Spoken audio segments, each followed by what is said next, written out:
Now at 6, authorities in Newton County find a body while searching a property for a missing person. Plus, the Missouri Chamber reports that 95% of job loss since the beginning of the pandemic have been recovered in the Show Me State.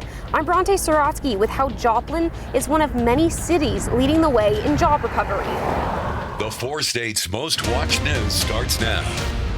Newton County investigators recover a body during a missing person investigation. This is KOAM News at 6. Authorities have been excavating in a property near Seneca. Reporter Shannon Becker has the latest from the scene. Yeah, thanks. We're on Crane Drive, the southeast of Seneca, where Newton County Sheriff's deputies this morning continued excavation as part of a missing persons case. It's now become a homicide investigation. Sheriff Chris Jennings. Well, yesterday we received reliable information that there was a body in a well here on this property. We started digging yesterday with heavy equipment. Couldn't quite get the depth we needed. So today tried a different approach with an auger, and we now have recovered a body. He says it was located in a decades-old well about 40 feet deep. Just after 12 noon today, Newton County Coroner Dale Owens arrived to claim the body.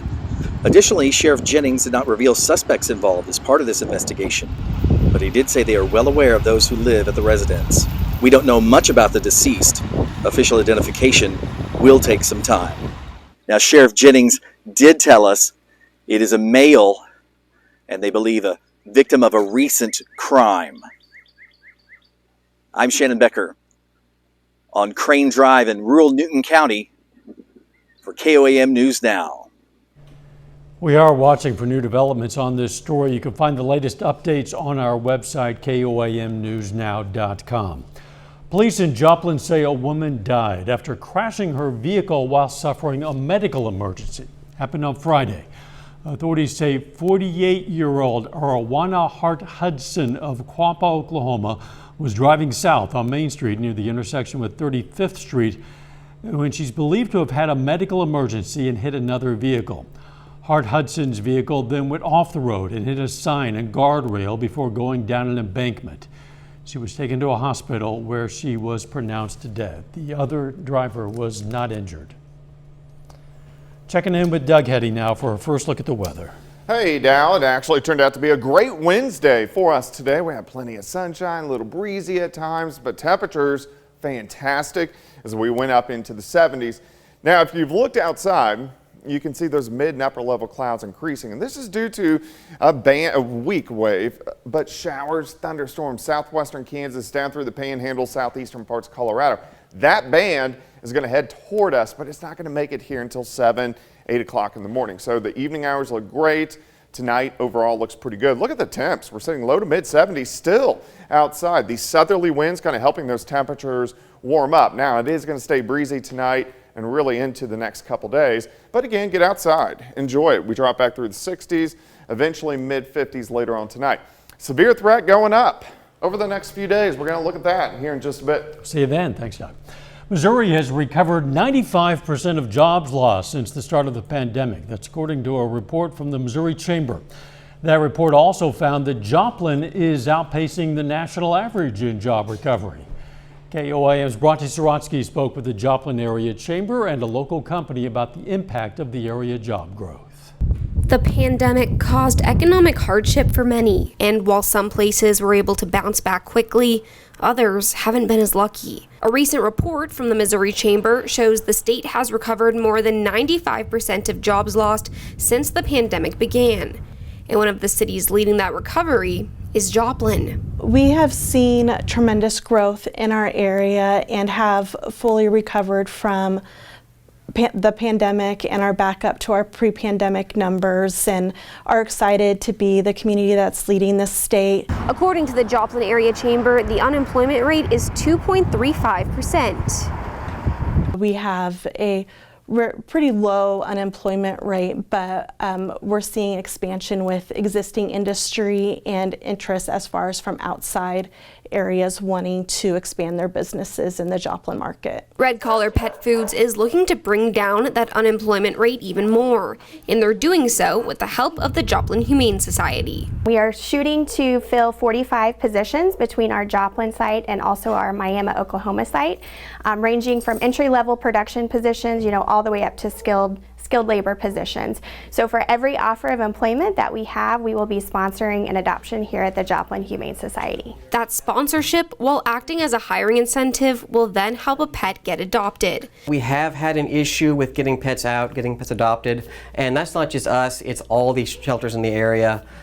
They've seen a decrease in adoptions, so we're really trying our hardest to get these animals out into loving forever homes. Slivka says Joplin's low unemployment rate only shows that Joplin's job growth has only increased following pandemic lows and continues to do so. In Joplin, Bronte Sorotsky, KOAM News. Other Missouri cities leading job recovery in the state include Springfield and Columbia. The U.S. Supreme Court today heard arguments over the McGirt ruling.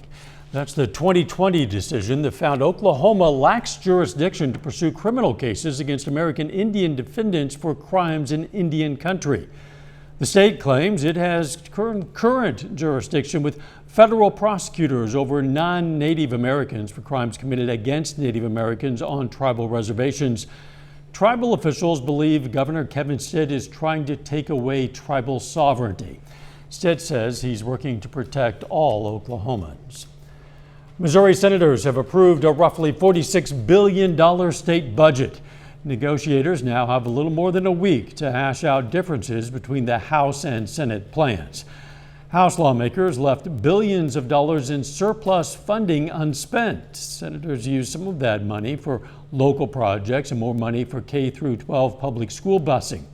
The budget also includes a ban on using public funding to reimburse Planned Parenthood for caring for Medicaid patients. Coming up, how these glass pods will be used to help McDonald County students deal with mental health issues. Plus, a Kansas rivalry turns sour after someone puts paint thinner in a baseball team's water cooler.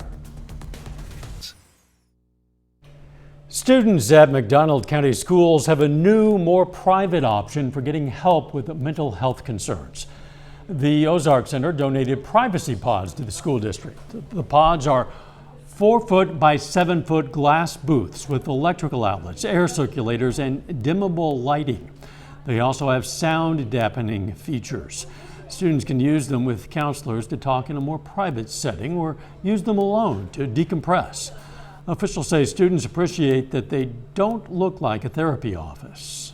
I think the best thing that's happening from my perspective in this environment is you can come here even if you're not getting therapy. So if you come through the door, it doesn't mean that you have some significant mental health concern. It means that you just need a break, and don't we all need a break from time to time, right? It's a place for wellness. 2 of the pods have been installed at McDonald County High School. Fletcher Auto Group in Joplin today made a donation to a local charity, a great big one. The company donated more than $18,000 to the Ronald McDonald House. They've had a relationship for more than 8 years. The funds will help continue the charity's mission to support families in need. It's an honor. It's an honor to be able to do it. I've had to stay in a Ronald McDonald House before because my son was in one of the hospitals up in Kansas City, so there's a special place in my heart for it. So it's an honor to be able to help and give in any way possible. Fletcher Auto Group has now donated more than $100,000 to Ronald McDonald House over those 8 years. In Kansas, Bethany College and Kansas Wesleyan are sports rivals, but last weekend someone took that rivalry too far by contaminating a water cooler used by the Wesleyan baseball team. Now police are investigating. Reporter Maeve Ashbrook has that story. I just saw a photo, but that's it. That's all I know. These Bethany College students are 2 of thousands who saw this photo on Twitter. It's what one Kansas Wesleyan baseball player discovered in the team's water cooler on Sunday. Yeah, I know it's a rivalry, but that's not what it's about. Kansas Wesleyan students say the Bethany College baseball team tainted their team's water cooler with paint thinner. And the Lynchburg Police Department says an investigation into the incident is underway. It is, pretty upsetting if whatever the case is. poor representation of KCAC. For Braden Brim, a freshman at Bethany, the allegations are the opposite of what he's gotten used to here in Lynchburg. It's just crazy to think like something like that could happen, and you know, it definitely does look bad, but just trying to move on past it, getting over it. Lynchburg police say both schools are cooperating with the investigation, but it will likely take a while to finalize. I know that they're going to take care of it, and we're going to move on from it. In a statement to Cake News Tuesday, Kansas Wesleyan said it is aware of the social media post unaffiliated with the university and has begun a thorough review of the incident, quote, with the priority of putting the health and safety of our student athletes first. This review is ongoing and is a high priority, end quote. A police report shows at least 7 people drank from that cooler. A little bit later, Pitt State baseball is at home for the final time this season as they take on Missouri S&T. Plus, thunderstorms return by morning. We're going to break this all down for you coming up.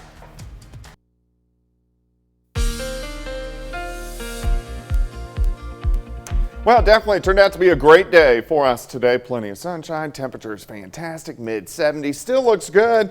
We're looking at our Landers Chevrolet Cadillac of Joplin. This dealership, of course, is right on the southeast side of the city. So we're looking at Interstate 44 eastbound. You can see some clouds, but roads are dry. We're going to stay dry for now. But thunderstorm chances are really going to increase as we go into about the next 12 hours or so, right about sunrise. That's when we're going to get some thunderstorms in here. All right, allergies are high. Rain's going to help this. It kind of washes out the atmosphere a bit.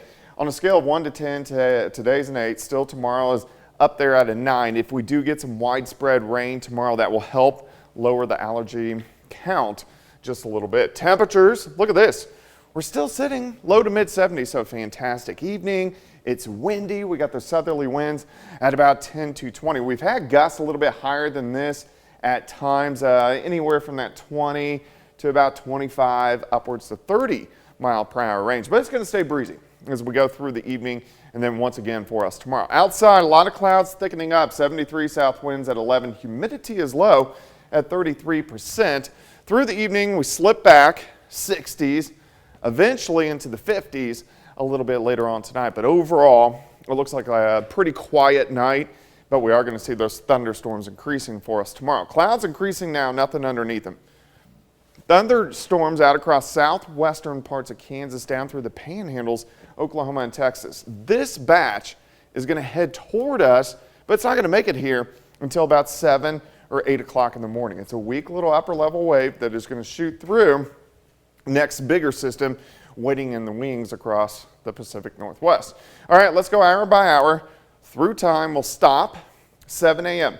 Scattered thunderstorms increasing. I do not expect these to be severe, but they may be a little bit on the loud side, especially in southwestern Missouri tomorrow morning. Here's 9:30. Most of these are going to be out of here by the noon hour. Tomorrow afternoon looks pretty good. Now, as we go into the evening, you can see this wind shift line from Joplin back toward Yates Center. That's a warm front lifting north, so more storms will fire along and north of the front. These may be a little bit stronger. These may try to tap into that low-grade severe, strong to low-grade severe. Scattered thunderstorms tomorrow night. Could even get another batch into Friday morning, and then we wait for Friday afternoon. Friday is going to be fine. It's going to be warm. It's going to be windy. It's Friday night we have to keep our eyes on. Dry line out to the west. 9 p.m. I think these will fire a little earlier than that. They're going to drive into southeastern Kansas. I know it says midnight. I'm thinking about 10 p.m. Then they drive southeast as we go through the overnight hours. So we are going to have a severe threat. Friday night, higher severe threat, northwestern counties, timing mainly 10 p.m. to 5 a.m. So this is an overnight event, and we are going to have a tornado threat. I am going to keep the threats low for now. We may have to up those a bit tomorrow and Friday. 73 tomorrow, 77 Friday. Temperature is great over the next week, but we're kind of in and out of storms just about each and every other day. As is typical for this time of year. Yes, it is. You'll keep an eye on it. Thanks, Doug. Here's a look at our tower camera sponsored by R.E. Smith Construction as work continues on the KOAM More Power Project. You can check it out anytime on our website. That's koamnewsnow.com/power. Still ahead, the Pittsburgh High School girls soccer team makes program history Tuesday night. We're going to have details. And Pitt State baseball plays their final home game of the regular season. Jacob Leonard has that and more next.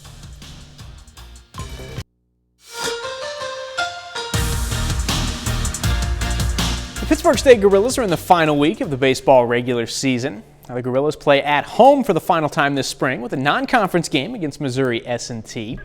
Now PSU aims for their 4th straight win, trying to keep momentum heading into their weekend series with Washburn. Now Zach Nagel getting a start for PSU. Strikeout ends the 2nd inning. Now 3rd inning, defense working behind him. Check out Cruz Aranda spinning and throwing on the money for the out. Great play there from Aranda. Now Nagel back to work. Big bender for the strikeout. Game is still scoreless. The Gorillas get on the board in the bottom of the 3rd. Garrett McGowan pulls one in to right.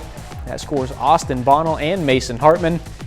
Pitt State goes up 2 right now. The Gorillas push their lead to 6-2 in the bottom of the 4th. Missouri Southern baseball also in action tonight. They're on the road against Drury in their final non-conference game of the season. That one's also in the bottom of the 4th. The Lions trail at 3-2. Henry Kuziak has a double and an RBI. We'll have the latest from this one right here tonight at 10. Well, the Webb City Cardinals got by Carl Junction 17-2 last night to get to 4-2 in COC League play. Now, tonight the Cards are right back on the field, and it's a big one, hosting the NIXA Eagles. And NIXA, one of the best in the state, entering the night ranked number 2 in Missouri Class 6. Right now, though, Webb City leads the Eagles 9-6 in the top of the 5th.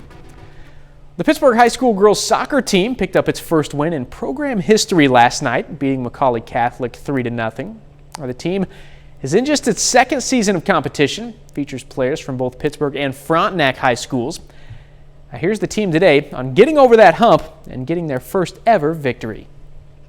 It was awesome. We've just been focused on, improving every day and taking our training and what we do into the games. And last night, everything just kind of came together. So it was nice to see a complete game in all the phases. It was just a really different experience to be able to say something good about these games that we go to than being able to have to be like, yeah, we didn't really win today, but maybe next time. This was our next time, and this is what we've been telling everybody to wait for, and it was something that felt really good to be able to talk about at school today. And that's it for sports. We're back with more news after this. Take time now to honor a local veteran. Rick Cunningham served in the U.S. Navy from 1967 to 1970. Savonburg, Kansas native was stationed in Guam at a naval communication station and aboard the USS Fletcher. And we salute Rick Cunningham, a 4-state hero. To learn about lots of other heroes, it's very simple. You can also submit a hero of your own anytime. We always are looking for more heroes. You just go to our website, you click on the link, and you know that website. It's KOAMNewsNow.com. Here's a look at what's coming up on KOAM News at 9 on Fox 14. A top health official suggests we could be out of the pandemic phase of COVID-19. Also, Democratic lawmakers are now looking into ways to alleviate the price of gas as we approach the summer months. And a sanitation worker honors an American flag found in the trash. Now that worker is being honored. That and a lot more coming up tonight on KOAM News at 9 on Fox 14.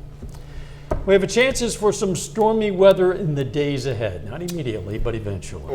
We do. In fact, by morning, we're going to have bands of showers and thunderstorms through the morning hours. A break tomorrow afternoon. More popping up tomorrow evening, tomorrow night into Friday morning.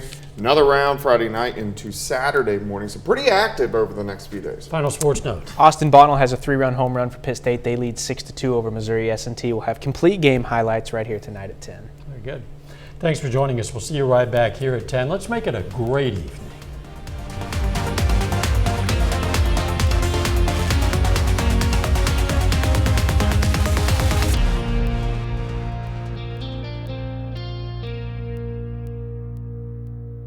Salon service is provided